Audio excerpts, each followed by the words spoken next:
नमस्कार, म छेवाङ योन्जन। जनसरोकारको आज सम्पूर्ण टोली आज दार्जिलिङ आइपुगेको छ। विशेष गरी आज हामी तपाईहरुलाई अर्किड खेतीबारे केही जानकारी दिनेछौँ। अर्किडलाई व्यावसायिक रूपमा पनि हामीले गर्न सकिन्छ कि सकिँदैन त्यसबारे हामी विस्तृत रूपमा जानकारी दिनेछौँ। यसै क्रममा हामी आइपुगेका छौँ अहिले राष्ट्रिय अर्किड अनुसन्धान केन्द्र। यसबारे हामी तपाईहरुलाई विस्तृत रूपमा जानकारी दिनेछौँ। कसरी 17 साल अघिदेखि यस केन्द्रले दार्जिलिङको विभिन्न जङ्गलहरूमा भएको सुनखरीलाई लिएर यस केन्द्रमा राखिरहेको छ। यस केन्द्रमा अर्किड बारे कस्तो खालको रिसर्चहरू भइरहेको छ त्यो बारे आज हामी प्रस्तुत गर्नेछौँ एउटा विस्तृत रिपोर्ट। दार्जिलिङ पहाड अनेकौं प्राकृतिक सम्पदाहरूले भरिएको ठाउँ हो, जुन ठाउँले प्राकृतिक रूपमा वरदान नै पाएको छ। फलस्वरूप यहाँ पर्यटन व्यवसाय फस्टाउँदो छ भने दार्जिलिङ पहाडमा रहेका वन जंगलहरूमा अनेकौं प्रजातिका फूल, चराचुरुङ्गी, पशु प्राणी, औषधीय वनस्पतीय पौधाहरू लगायतका कुराहरू पाउन सकिन्छ, जसमध्ये एक हो अर्किड।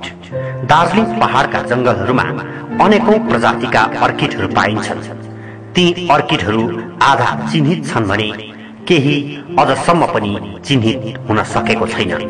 यद्यपि वन जंगलहरू नष्ट भइरहेका कारण पहाडमा रहेका अर्किडहरूको पनि भने जस्तो संरक्षण र सम्वर्धन हुन सकेको छैन। ये सेक्टर सिर्फ 2-3 बातों को लेके बनाया गया।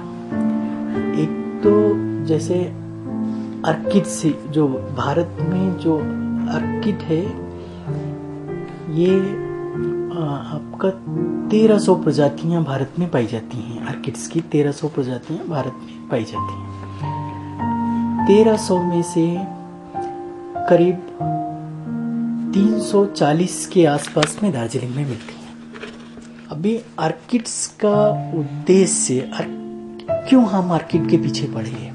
अर्किड एक चीज है कि जंगलों की कटाई, बदलता जंगलों का एटमॉस्फेयर, माइक्रो क्लाइमेटिक कंडीशंस जो बदल रही हैं। तो जैसे जैसे अर्किड, आप जानते हैं कि अर्किड्स जो है पेड़ों के ऊपर में लगते हैं, सभी एपिफाइटिक है नेचर में। जब हम इनके पेड़ों को काटते हैं, काटने से क्या होता है, सीधे सीधे हम उनका लॉस होता है। अर्किड के जमीन पे गिरेंगे, जमीन पे गिरने के बाद में मर जाएंगे। देशभरिका विभिन्न वन जंगलहरूमा प्राय 1300 भन्दा अधिक प्रजातिका अर्किडहरू पाइन्छन्, जसमा उत्तर पूर्वीय क्षेत्रमा मात्र 900 भन्दा अधिक प्रजातिका अर्किडहरू पाइन्छन् भने दार्जिलिङ पहाडको नेउरा जंगल, सिंहलीला आदिमा मात्रै 400 भन्दा अधिक प्रजातिका अर्किडहरू पाइन्छन्।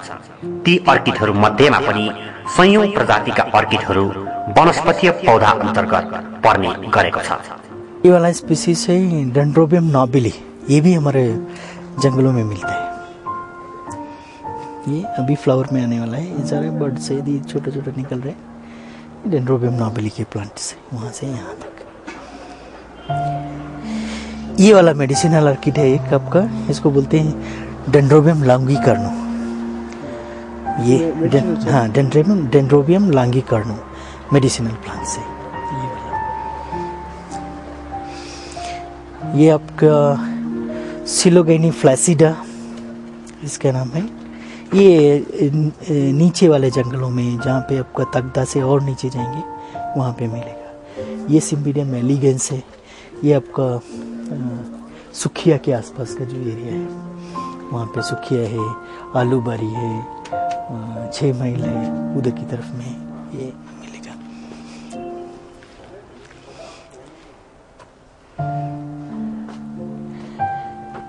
ये वाला है सिम्बिडियम इरिडोइड्स करके एक स्पीसीज है। ये आपका कौन सा हट्टा है ये, जहाँ पे ये किया लामा हट्टा के ऊपर वाला जो जंगल है उसमें ये मिलेगा। बहुत अच्छा स्पीसीज है ये पूरा। ये भी सिलोगैनी निटिडा है पूरा, ये पूरा फ्लावर में अर्किड है, जंगल में मिलते हैं जंगली। तो स्मेल भी आता है ना? हाँ, स्मेल भी आता है। हाँ, इसका 2 वैरायटी, एक वैरायटी मार्च अप्रैल में खिलता है। ये आपका सिम्बिडियम ट्रेसियानम है। ये हमारे कंट्री में नहीं मिलता है, लेकिन ये ब्रिटिश लोगों ने उस टाइम में जब बर्मा में रहते थे ना, उस टाइम में दार्जिलिंग में इंट्रोड्यूस किया, तब से वो दार्जिलिंग में है। तो हमारे यहाँ नेचर में कभी नहीं मिला ये, लेकिन ये ब्रिटिश लोगों का टाइम का इंट्रोडक्शन है। उन लोगों ने जब कभी जंगल वंगल में गए होंगे बर्मा से, ये बर्मा का स्पीसीज है। लामो समयसम्म रहिरहने अर्किडको महत्व फूल मात्र होइन तर औषधीय रूपमा पनि उत्तिकै महत्वपूर्ण रहेका कारण यसको संरक्षण र सम्वर्धन गर्न वर्ष 1997 सालमा दार्जिलिङमा स्थापित गरिएको हो भारतीय अर्किड अनुसन्धान केन्द्र। मेडिसिनल में करीब ऐसा होगा, करीब 35-40 के आसपास में तो होगा अभी। हाँ, हमने एटलीस्ट लिस्ट तो नहीं बनाया, लेकिन 35-40 के आसपास में जो होगा वो मेडिसिनल वैल्यू।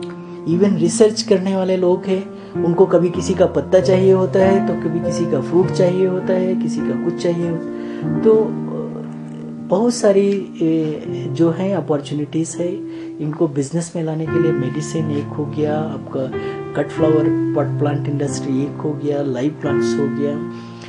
जैसे चाइना में बहुत सारे डेंड्रोबियम्स जो है वो लोग उसका डेरिवेटिव्स बनाता है, उनको काट के उनको उसमें कुछ उनका जो केमिकल से निकालने के बाद में फिर उसके बाद में एक्सपोर्ट करते हैं। भारत सरकारले निर्माण गरेको यस केन्द्रले स्थापनादेखि अहिलेसम्म दार्जिलिङ पहाडका जंगलहरूमा पाइने विविध प्रकारका अर्किडहरूको खोजी गरेर यसको संरक्षण, संवर्धन र अनुसन्धान गरिरहेको छ। यहाँ पे हमारे पास में करीब 173 स्पीसीज जो है हमने यहाँ पे रखा है कंजर्व करके। ये सब लोकल फॉरेस्ट, सभी लोकल फॉरेस्ट का स्पीसीज है। ये सभी जितनी भी स्पीसीज हैं सभी हमारे दार्जिलिंग की हैं। जैसे ये वाला स्पीसीज जो फ्लावर करने जा रही है, ये वाला, ये शायद मार्च में अभी बडिंग में है, ये मार्च में फ्लावर कर जाएगा। तो इसको, इस स्पीसीज का नाम है एरिया विटाटा। ये स्पीसीज का नाम है सिम्बिडियम डेवोनियनम। ये जितने भी प्लांट यहाँ से वहाँ तक हैं ना, ये सभी सिम्बिडियम डेवोनियनम के प्लांट हैं। ये हमारे टिश्यू कल्चर किए हुए प्लांट हैं, बहुत दिन पहले टिश्यू कल्चर किया था। ये हमारे कलेक्शन है ये वाला।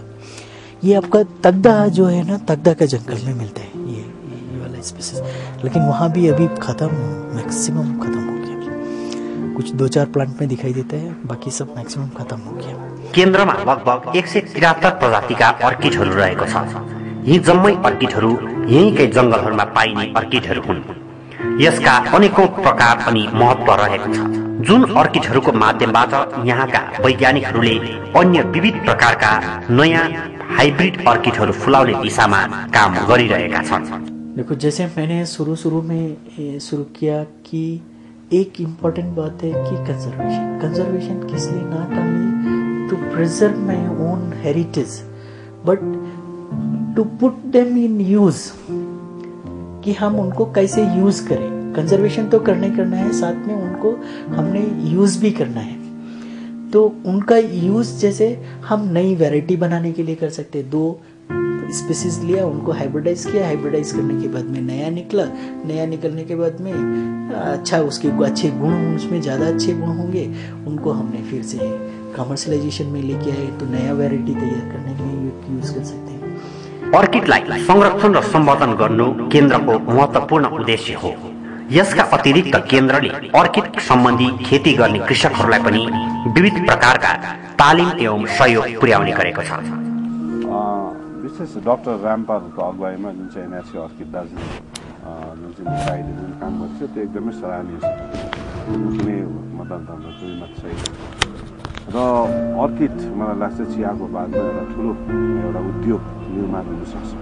उद्योगबाट अर्किडलाई सही ढङ्गमा हामीले अगाडि बढाउन सक्छौँ र आजको दिनमा हरेक सरकार भनौँ या हरेक क्षेत्र भनौँ, यहाँ तपाईँको रोजगार एउटा ठुलो चुनौती भएको छ। अनइम्प्लोइमेन्ट जुन हिसाबले बढ्दैछ, त्यसको समाधानको लागि अब सरकारहरूले धेरै पक्षबाट नै पहल गर्दैछन् है। र दार्जिलिङ पनि आफ्नै खुट्टामा उभिने सँगसँगै यहाँले प्रशस्त रोजगारहरू अवसर प्रदान गर्ने थुप्रै सम्पदाहरू छन्, त्यसमा अर्किड एउटा। अर्किड कट फ्लावर अनि पट प्लान्टको रूपमा पनि प्रयोग हुन्छ, जसले गर्दा देश विदेशमा यस फूलको निर्यात गर्न परे फूल लामो समयसम्म जस्ताको तस्तै रहिरहेको कारण पनि अर्किड खेतीमा रोजगारका प्रशस्त सम्भावनाहरू रहेको छ। हमारे जीवन में महत्व एक तो सबसे इम्पोर्टेंट है कि ये सभी cut flower varieties, cut flower या पॉट प्लांट के लिए उगाए जाते हैं। दूसरी फूलों की अपेक्षा इनका जीवन लंबा होता है, फूलों का जीवन जो है वो लंबा होता है। इस वजह से क्या नाम है, इनका बाजार में मांग बहुत है।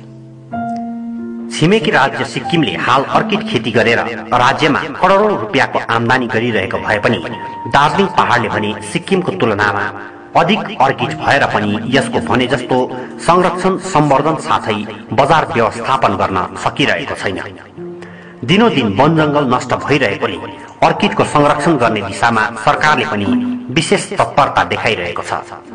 अर्किडको संरक्षणसितै यसबाट दार्जिलिङले करोडौं रुपियाँको व्यवसाय गरेर हजारौंलाई रोजगार दिलाउन सक्ने भएकाले अहिले कालेबुङ कृषक कल्याण संगठनले पनि अर्किड फूलको खेती गर्ने कृषकहरूलाई विशेष सहयोग प्रदान गर्ने गरेको छ।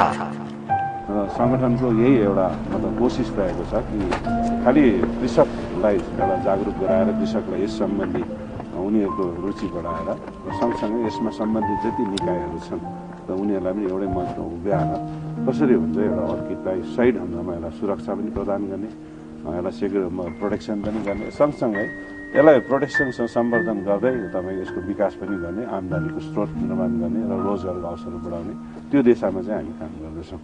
र हालैमा हामीले राष्ट्रिय कृषि अनि ग्रामीण विकास ब्याङ्क अनि एनएससी अर्किडको संयुक्त मतलब प्रायोजनामा 40 जना कृषकहरूलाई लिएर हामीले एउटा 2 दिने प्रशिक्षण शिविर सम्पन्न गर्यौँ, जसको मूल उद्देश्य चाहिँ हाम्रो दार्जिलिङ पहाडमा 40वटा अर्किडकै इको रिसोर्स सेन्टरहरू निर्माण गरिने, जहाँ कृषकहरूले आफ्नै जमिनमा नै जसरी प्राकृतिक रूपमा अर्किड तपाईँको फुल्दैछ त्यस्तै प्रकारले नै उनीहरूको आफ्नै जमिनमा उनीहरूले यसलाई संरक्षण गर्ने र सँगसँगै नलेज सेयरिङ गर्ने, एउटा प्रपर एउटा डाटा ब्याङ्क बनाउने र सँगसँगै यसको जुन चाहिँ आम्दानीको अवसरहरू छ त्यसलाई विभिन्न भ्यालु एडिसनको निकायद्वारा चाहिँ मार्ग प्रशस्त गर्ने। त यी सबैलाई लिएर चाहिँ अहिले हामी काम अगाडि बढ्छ र एउटा 10 वर्षको एउटा हामीले रोड म्याप एउटा भनौँ प्रोजेक्ट प्लान नै बनाएको छौँ र प्रथम चरणमा मोटामोटी 50-60 लाखको एउटा लागतमा चाहिँ यो कार्य हामी आउँदो दिनमा सुरु गर्दैछौँ। यो थियो राष्ट्रिय अर्किड अनुसन्धान केन्द्रले अर्किडबारे गरिरहेको तकनिकी अनुसन्धानहरूबारे जन सरकारले गरेको विस्तृत रिपोर्ट। कसरी यस केन्द्रमा अर्किडमाथि अध्ययन गरिरहेको छ यसबारे आज जन सरकारले देखायौं विस्तृत रिपोर्ट। आगामी दिनमा पनि यस्तै समस्त सरकारको विषयहरू लिएर हामी तपाईहरु समक्ष उपस्थित हुने रहेछौं। तबसम्मको निम्ति म छेवाङ योन्जन लगायत जन सरकारका सम्पूर्ण टोलीलाई बिदा दिनुहोस्। नमस्कार।